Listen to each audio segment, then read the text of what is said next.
Okay, hey guys, how you doing? I just would like to show you my yarmulke. I'd just like to explain something to you, so you're at least aware. Just standing for argument's sake.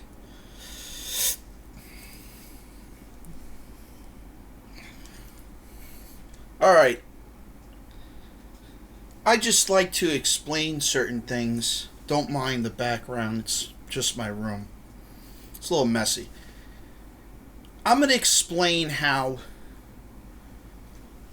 what the right you don't do as a medical professional when you're trying to be certified and operated under the medical professionals. In Department of Health, there are human rights that you have. There's a list, like a Bill of Rights. And when it comes to these Bill of Rights, it has to do specifically with you have a right to preserve yourself. So you have a right to refuse help in any way as a person. When you're an EMT, there's a thing called negligence. And medical professionals should understand this when it comes to the Pfizer vaccine or any vaccine related to it. You have a right to protect your patient. And as the in a PCR, which has to do with your report, it's a piece of paper which has to do with this as an EMT. You have to understand something when it comes to that stuff. And that specifically, it has to do with patient care. You have to protect the patient's rights. And you have the right to do no harm to the patient. That is the biggest thing with your company. You didn't follow the rules, Pfizer. Congratulations. There is a study in the CDC law books on policies and procedures with the thing called an MI, which has to do with a heart attack. I'm not going to go into depth because I want to just be specific. If you do not know what an MI is, you shouldn't be operating a company. Second thing is, the person that patented the Pfizer vaccine told you this repeatedly, to not submit it and not to do it because there were multiple genocide attacks. And you brought it into the military and experimented on people. Now, the second thing I'm going to say to you, Pfizer, which I just love to explain.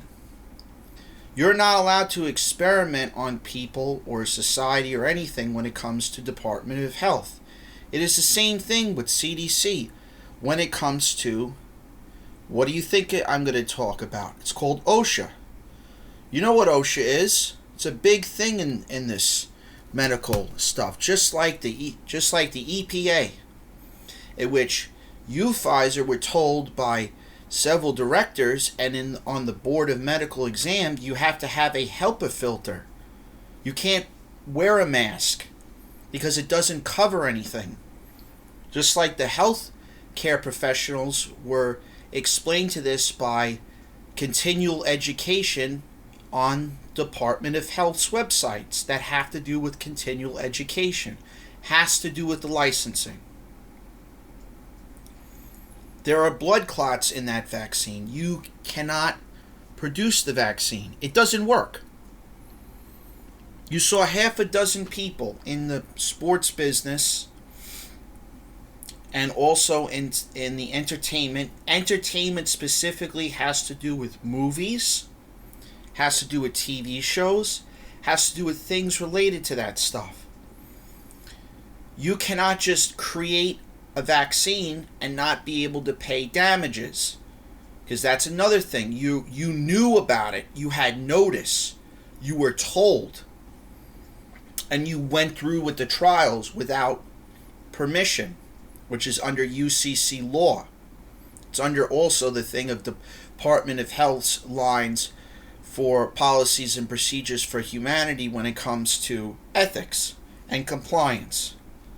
You broke breach of contract, which is on terms and agreements, which should be on every exam when you went to go do those vaccines.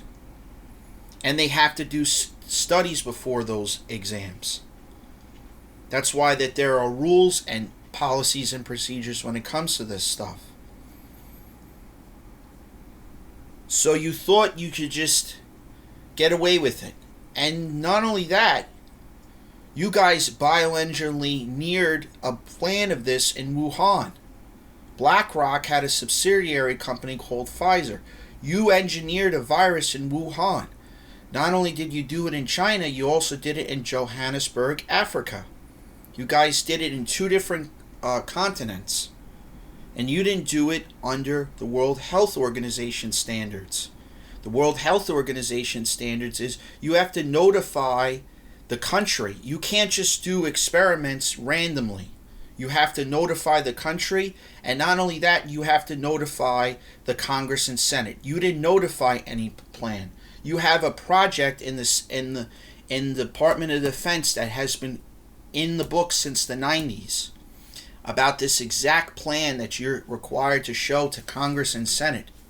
And it has to do with foreign affairs exactly, because there was a transfer of assets from United States to United Kingdom and United Kingdom to these other countries. And there are things called taxpayer benefits which you're benefiting on. You're using double taxation without representation and then collecting on debt and profit on the death of mass genocide. And you're not allowed to do that. So I just like to leave you guys this message. Thank you guys. Have a good day.